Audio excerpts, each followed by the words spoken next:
Howdy, folks, and welcome to Moose Podcast number 516, Monumental Task. How you folks doing? Trust you've had a marvelous week. I am just back from an amazing experience there in Monument Valley, which it's just it just creates a sense of awe. No matter who you are and what you do, some crazy influencer and costumes that Lordy knows where you came from that have to ruin it for the rest of us, or just your basic photographer or tourist from the Europe.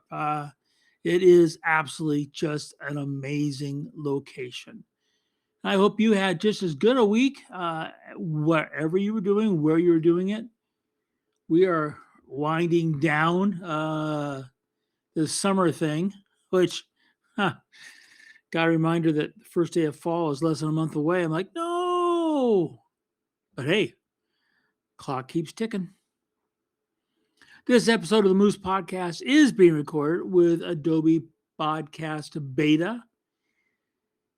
Makes my life simple. It creates not only the verbal recording, but also the transcript, which you can find at the blog post page on the website, moosepeterson.com, along with a lot of other trivia.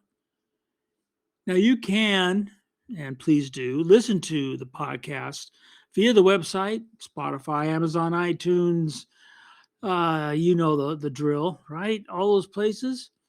But I'd love to have a conversation. Yes, I'm lonely. I'm here in my office. Please talk to me. Seriously, if I can help you, I'm here to help. Now, in that process, remember that there is a search engine on the website. I don't have any secrets. You're welcome to all the trivia that's locked in my head for what it's worth. Just remember, you've got to make it your own. Take those ideas I have and those that work for you, embrace them. Everything else, delete them like you do those bad files. It's with great sadness, deep heart, I share you that the father of color photography, Jay Maisel, has passed away. He slipped away last Friday from us, age 95. Just an amazing person. I just absolutely adored his bluntness. I enjoy and just revel in his photographs. I just went through his book again. It's he was quite something. I had the good fortune to make his acquaintance almost 20 years ago, and we saw each other a couple times a year, talked on the phone, went and visited him at his bank building back then, and I will always treasure the fact that he called me weird because I was asking him business questions. Everybody else fucking asked me about, f-stops and composition, but no, not you, Peterson. You ask about business. He was great. I enjoyed him. He cracked me up. Yeah, we talked photography as well, but if you don't know Jay's work, you need to. He influenced everybody, me included, in his thoughts, his photography, and how he used color to move the eye through the frame to grab the heart. So, we'll miss you, Jay. Hey, I want to thank my good friends at Bedford, bedfords.com, for sponsoring the Moose Podcast. Photocon OKC, that's Oklahoma City, for those who don't know. October 29th through 31st, man, they've got all sorts of great presentations. They have all the manufacturers. It's a great venue. I talked there many years ago. They got a photo contest. They have door prizes. They have they have over 20 speakers. And that goes, with what? They've got the most amazing inventory, which will be on sale during that event. And of course, you check out and say Moi's name, you're going to see extra 5% after you check out. They're there to help you. It's just talking to literally to me a total stranger at Monument Valley, and I thank you for coming up and talking. And he wanted to more than anything else. Thank for the podcast and telling him about Bedford's. Yeah, it's that kind of place where people will walk up, total strangers, and say thank you. So you need to experience that. whether you're actually buying it at that moment or not, they're there to help. So that's Bedford's. You can go into 7 stores. You can give them a phone call. You can visit the website. You can do all the above. You can go to Photocon OKC. They're there to help. So thank you, Bedford, for being part of this community and sponsoring the Moose Podcast. What a freaking monumental task I put before me. Oh my. Sometimes I look in the mirror and I go, are you just stupid or are you just stupid? So I do love to share this planet and places that I have been that have opened themselves up to my camera and have made it possible for bringing back their stories. So I take folks there and I share it with them. And it's a two-edged sword trying to inspire other photographers with what I've seen in the past, but of course then delivering in the present so they can take home those same visual stories. So then what? They can spread that to others. Sharing is such a vital part, especially in today's world. When certain people open up 44 million acres of our forest for rape, once a forest is gone, we won't see it again in our lifetime. So the monumental task I put before me, and it weighed really heavy on me the week prior to going out there, was going to Monument Valley. Now, Monument Valley, if you haven't seen movies like Stagecoach or She Wore a Yellow Ribbon or Iger Sanction or Back to the Future, I mean, there's so many Wild West, so many movies that were filmed in part or in whole in Monument Valley. It's monumental, right? It's a world stage that people just say that's the West, that's the America West, that's the Southwest. I'm surprised at the same time. Sharon and I were flying down to Monument Valley, and two people asked where we're going, and we said where we're going. They go, "Where's that?" And we're like, "What?" So I felt this incredible monumental task, this huge weight to not only share Monument Valley that I've come to know, and then to help others take those images to share with others. And I think I kind of failed in that second task, but looked it up before I started this podcast. I could remember it was our 10th time to go down there. And it's not very many. But we were very fortunate. We always have been. And the first time I went down there, which was for the Kelby 1 crew, for a 3-part Kelby 1 class on landscape photography, which, wow, when I look at it now, it's like, ooh, Lordy.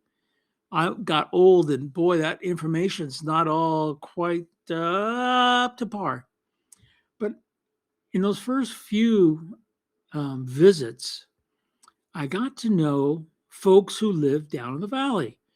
I got to know them really well. The elder made me a very prized silver belt buckle. That's moose on it. So went down this time, and I got to tell you, I wasn't really sure if I was up to the task, this monumental task. And the first task was to help others get inspired and then bring back the images. And the other task, which I thought was much more monumental and much more important and dear to me, was bringing back images to a place where, let's be frank, the rocks look the same. The rocks look exactly the same now as they did when I went. They look the same as when John Ford was there in the late 40s and early 50s filming those Westerns with John Wayne. The rocks haven't changed. What has changed, as far as I'm concerned, my heart and the way I want to tell the story. That's a monumental task. Have you ever come up to that when you go out shooting and you're like, wow, am I, for lack of better terms, worthy? Am I got the skills, the techniques, the gear, and can I put those all together to make a click that first and most importantly captures the feelings and the heart and the passion of that moment for myself, that when I see it, those things come rushing back. And then sharing with you the same thing. It's really, I think, a monumental task. This process of sharing the treasures we get to see. Now, in the past, I've always done time lapse or interval timing shooting at the valley. So, what's the difference? So, the time lapse in the days of this time of digital is that you can set the duration, and no matter what Z body or F mount body you've got, the camera is going to create this beautiful time lapse movie.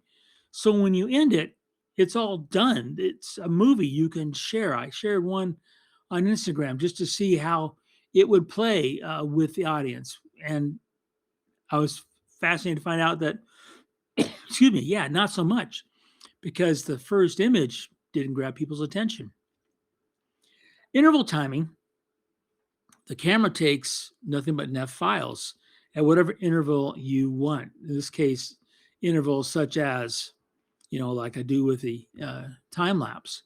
But you have individual images that either A, you can assemble later into a time lapse, like 8K, major resolution kind of time lapse movie, or B, you have individual files that you can, pick the one you want.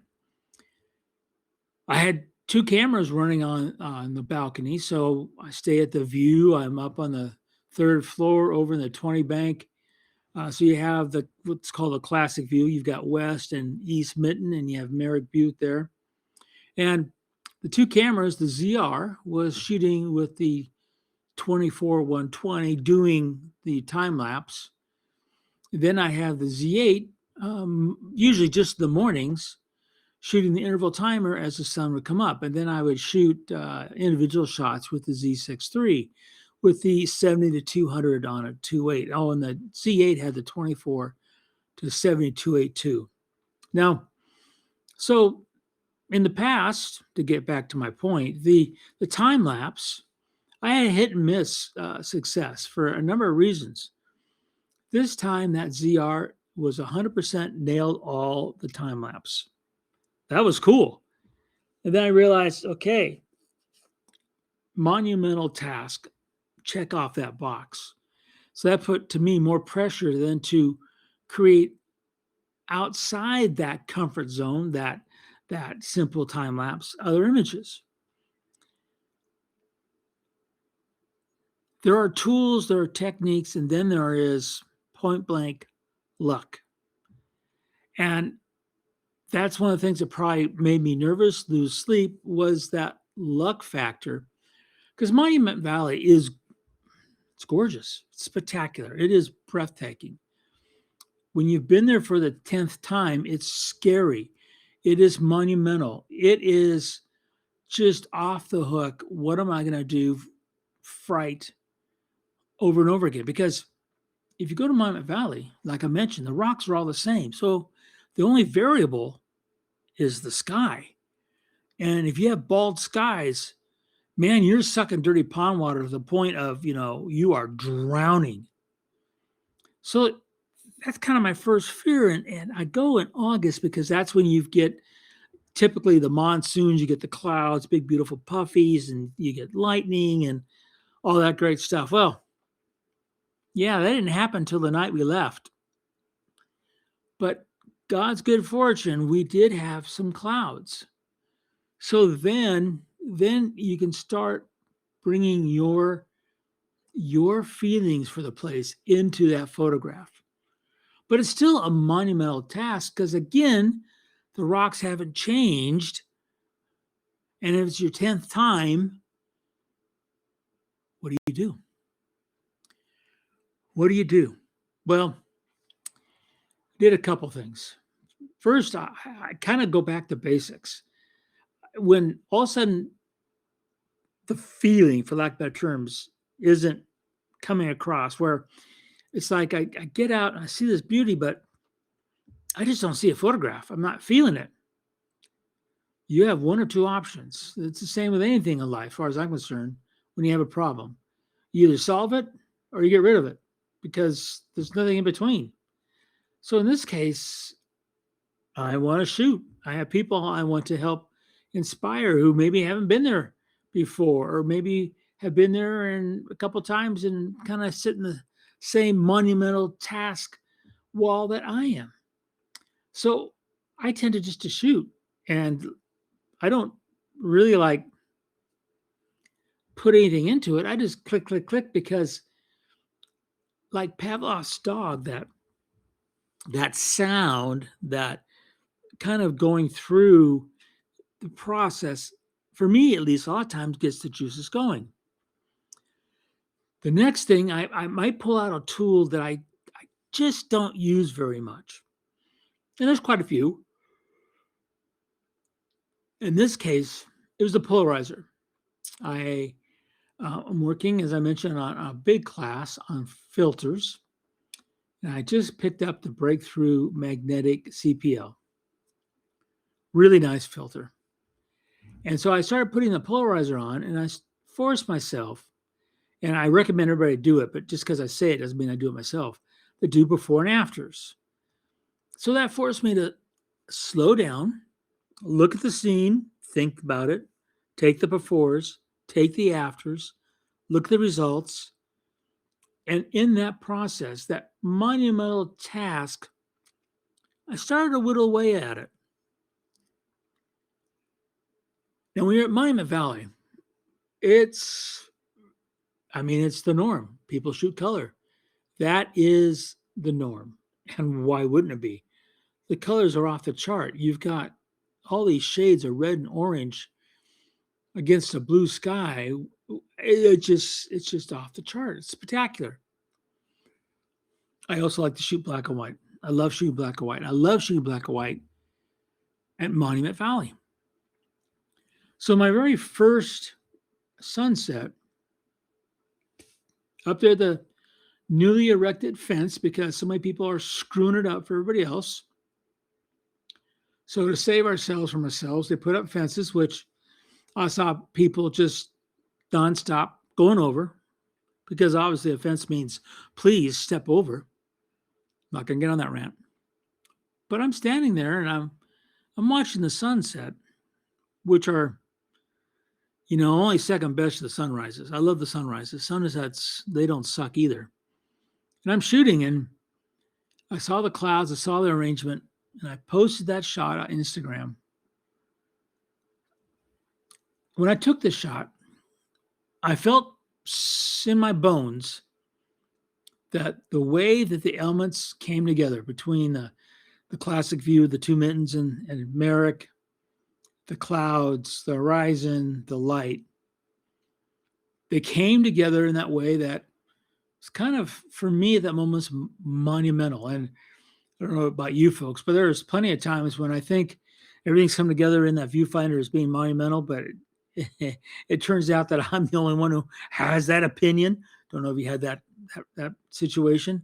It happens. It's embarrassing, and it makes me always, take a second thought and look back. But this one just had the feeling, and color shot was really gorgeous. But I posted the black and white on Instagram. Now, understand that Instagram, I don't put a ton of value in the numbers there. I've done too many deep dives in how they really bias it to whatever weirdness is going on in their advertising. But comments are comments. Instagram doesn't have a bias. You comment, it gets posted. And all of a sudden, I saw all these folks saying in verbal ways kind of what I felt when I shared the picture about the picture. And that's when I kind of felt like maybe this monumental task isn't so monumental. Of course, in my own mind, I then put the pressure on myself because, okay, you thought you did so well, Moose, the first evening. So what are you going to do tomorrow and tomorrow and tomorrow? And my mind goes there. And that's, again, the monumental task. How do we improve our photography? How do we grab more heartstrings? At the end of the week, pushing myself. So you got to understand that there's times I didn't take pictures, point blank, didn't take pictures. If just because I didn't have that shot, I didn't take that picture. I never photographed it before. I didn't take that picture. There are pictures I'd taken before, and these were what I was seeing, not as good as I remember the ones from the past. So I didn't take those. I was stingy. I don't want to say selective because that would mean I'm smart. That doesn't happen. But I was like, I didn't do that. And I came back with a grouping of photographs that actually make me smile. The finishing doesn't take much, which means I, for myself, got it right in the camera. The final photograph is what I saw in the viewfinder. So it turned out that in my head, this monumental task was perhaps not so monumental. That with the opening up of the heart and letting some things in, things got captured. That's what they call photography. It can be a monumental task sometimes, but don't let that wall stop you. You too can work your way through the monumental task. You folks have a great week. Go out there and make some clicks. Share those stories. And remember to make every click your story.